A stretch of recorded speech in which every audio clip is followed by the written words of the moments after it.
Engine का operation starting system से शुरू होता है। स्टार्टर मोटर घूमना शुरू करती है और फ्लाईव्हील को हरकत में लाती है। फ्लाईव्हील पावर स्ट्रोक से मिलने वाली एनर्जी को महफूज रखता है ताकि अगले पावर स्ट्रोक तक इस्तेमाल की जा सके। इंजन में स्ट्रोक्स मुख्तलिफ सिलेंडर्स में मखसूस तरतीब से होती हैं। इसे इंजन फायरिंग ऑर्डर कहा जाता है, जो इंजन को ज्यादा मुस्तहकम तरीके से चलाने के लिए जरूरी होता है। इस इंजन का फायरिंग ऑर्डर 1, 3, 4, 2 है, जिसका मतलब है कि पहले पावर स्ट्रोक पहले सिलेंडर में होती है, फिर तीसरे, फिर चौथे और आखिर में दूसरे सिलेंडर में होती है। यह सिलसिला बार बार दोहराया जाता है। याद रखें कि गैसोलीन इंजन्स को स्पार्क इग्निशन इंजन्स भी कहा जाता है, क्योंकि इनमें एयर फ्यूल मिक्सचर को जलाने का काम स्पार्क प्लग करता है। इस सिस्टम का बुनियादी मकसद एयर फ्यूल मिक्सचर को सही वक्त पर इग्नाइट करना होता है।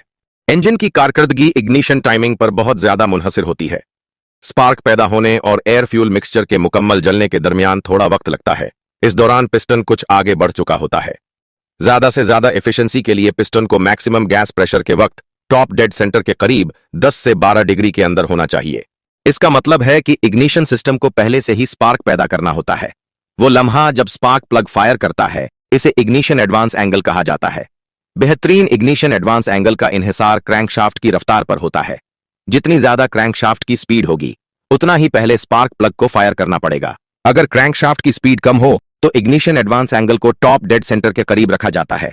जदीद इंजन्स में इग्निशन टाइमिंग, फ्यूल इंजेक्शन और दीगर कई काम इंजन मैनेजमेंट सिस्टम के जरिए कंट्रोल किए जाते हैं, जिसका मरकजी हिस्सा इंजन कंट्रोल यूनिट यानी ECU होता है, जो मुख्तलिफ सेंसर्स की मदद से काम करता है।